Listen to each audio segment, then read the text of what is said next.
This episode of The Ladies Speak is brought to you by Parma Recordings. For over 15 years, Parma has been a trusted partner for artists around the world, producing Grammy-winning albums and over 1,000 releases across 5 record labels. It specializes in high-quality audio production, marketing, and media support, helping musicians bring their work to life and reach global audiences. My name is Dr. Karen Walwyn.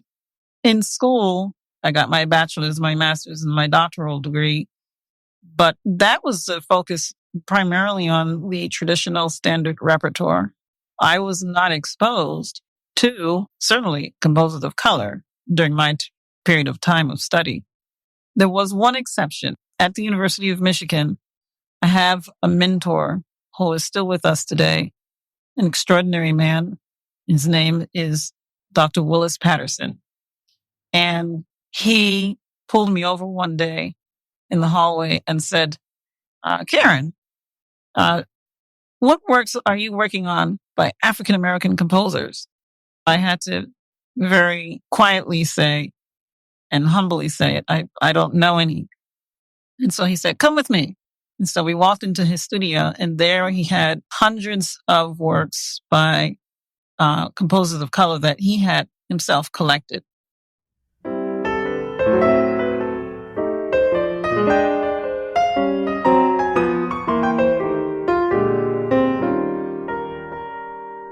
In 2010, I got a phone call from the Center of Black Music Research in Chicago, inviting me to learn and perform and record the premiere recording for the concerto in D minor by Florence Price. And at the time, I wasn't really aware of her history.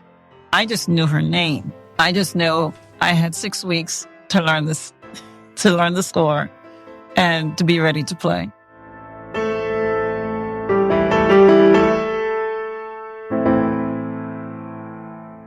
I have a photo of a copy of a drawing that she did when she probably was somewhere around 4 or 5 years old. And the picture has a piano. It looks like it's a studio, and it says her career. And so it's amazing to see that drawing at such an early age, the ability for her to have a vision so strongly imprinted in her mind.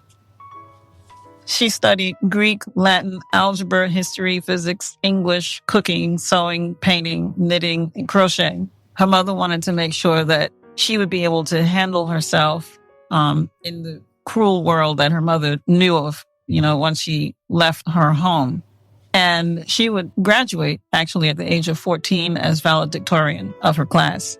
After graduation, she would then go on to New England Conservatory. What was interesting about her time at New England was that her mother had her to use an address of Pueblo, Mexico on programs in hopes of sort of disguising her actual heritage, that she was an African American.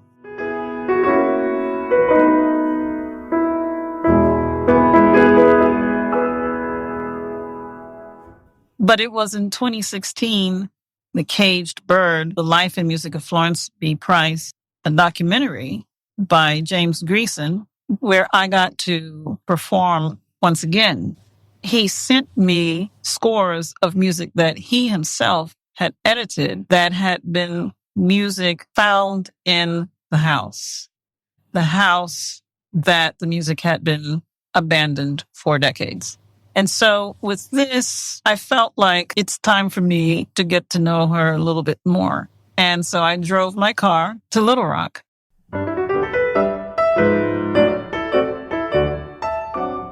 The reason that I went to Little Rock was to be able to stand on the grounds of where Florence stood and to be able to feel, and I don't know how to explain that, but to feel what she went through. And so when I approach her music, I have to be able to go beyond the markings, the articulations, the so-called slurs that indicate phrasing. I have to find that inner meaning, the soul of the piece. What is the story that she is sharing?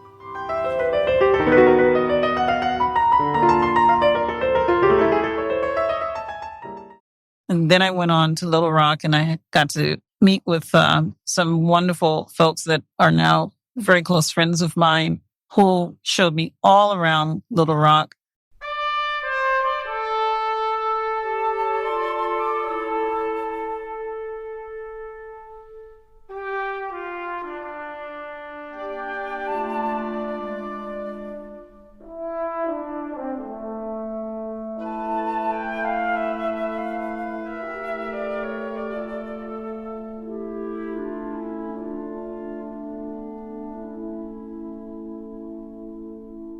They took me right to the corner of where this horrific lynching took place. There was a white woman who accused a black man of having assaulted her.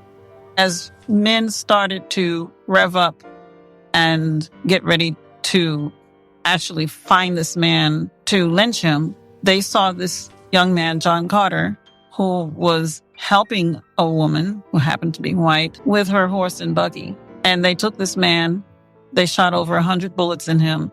They drug his body over 5 miles down the center of Black Little Rock and hung his body at this intersection in front of the Mosaic Templars. They went inside of the church and they grabbed everything that was flammable and brought it outside, and they had a fire. They burned his body, and the next morning they took his bones and used it for traffic. Why do I know that they used his bones for traffic? Is because there were pictures taken and postcards made of that.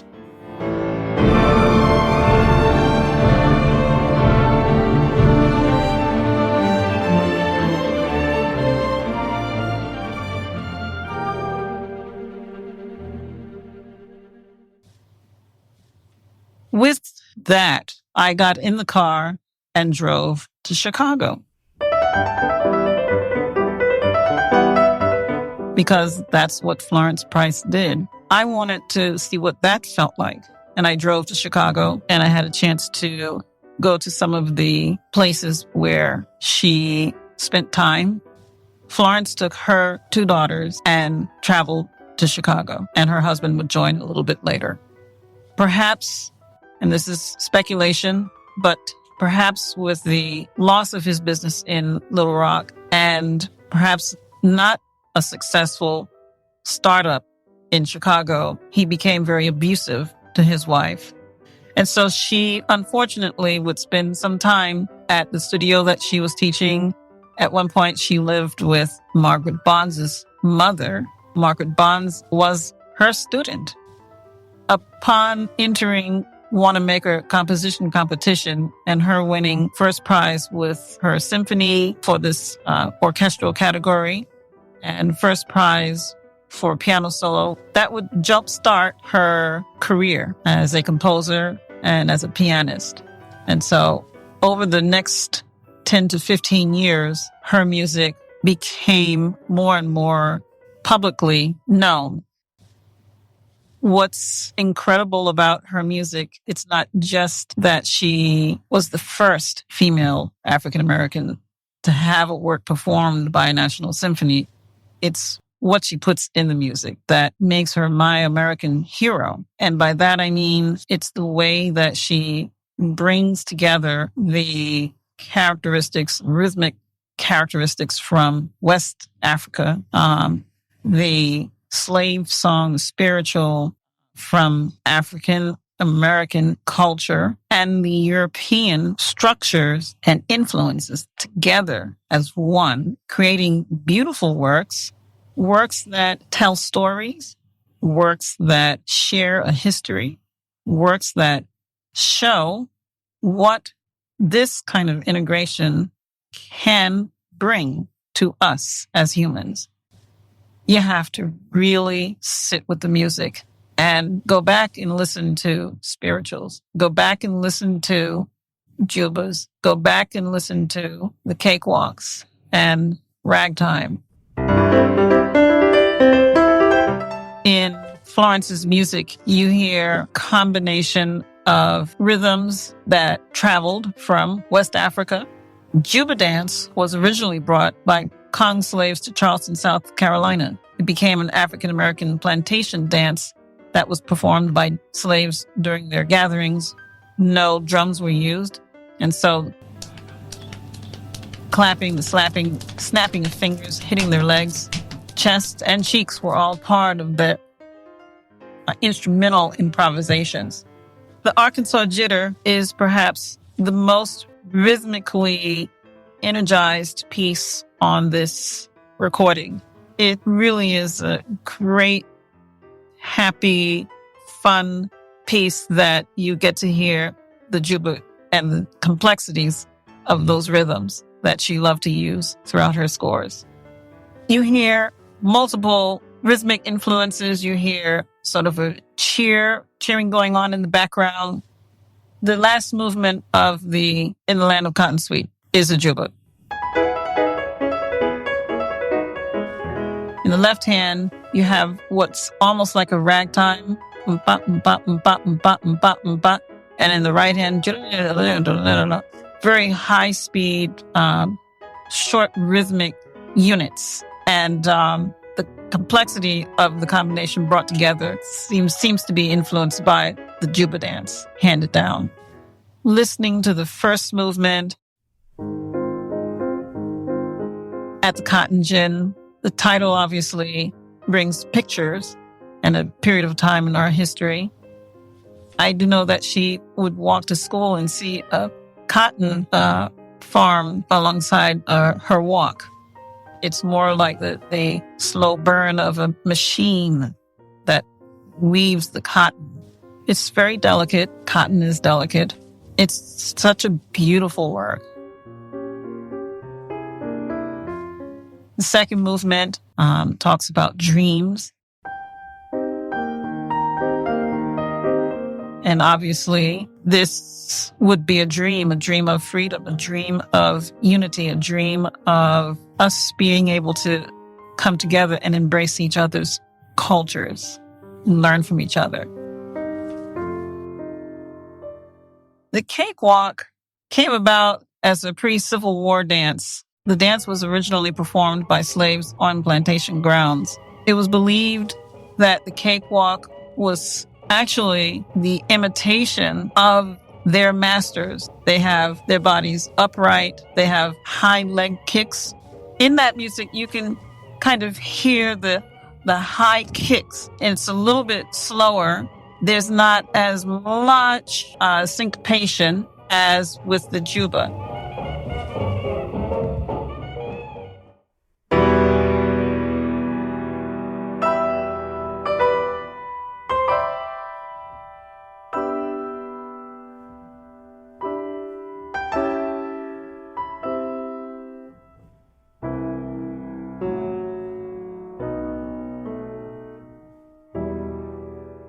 A lot of her slow movements or second themes, for example, in the sonata in E minor for piano, you will hear what sounds like a spiritual, but is not necessarily a spiritual.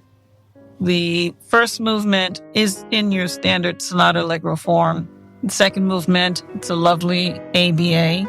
The third movement is what is a little bit more structurally interesting. It seems to be based loosely on a rondo, but it is very musically challenging to be able to bring it together. She uses it to express the period of time in which she herself was experiencing.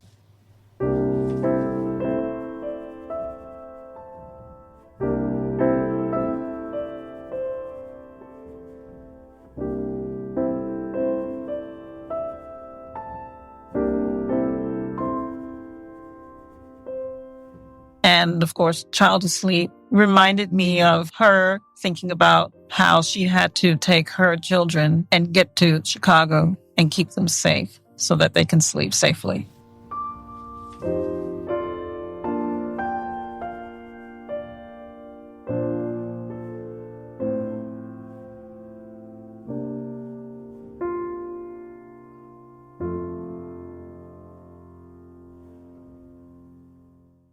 somewhere between 1926, 27 until she died in 1953 is simply unbelievable, because she's having to find a place for her and her children to live. She's having to make money while she is composing. So she did jobs such as playing for silent movies. She taught, and of course, writing children's pieces so that they can get published inside of the method books, and trying to get her music inside of competitions and performances.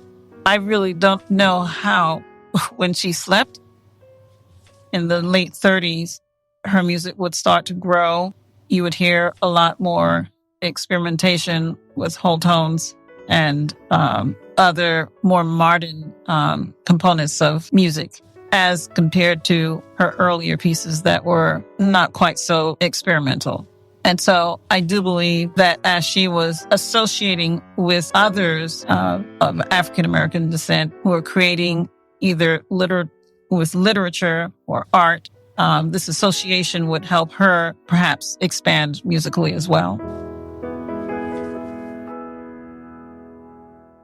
What's interesting is when I perform, audience members will come to me afterwards and say a variety of things. Some will say, I hear the pain in her music from her life. Others will say, her music just sounds so beautiful. Her music sounds like she had a wonderful life. And I know, because of what I learned of her life, I do hear that pain. I do hear it and feel it. I feel if we could embrace her music, why can't we do the same with each other? I feel her music is the model that is a source of inspiration for us all. I think she is that representative, a very powerful representative of what music can look like in the future.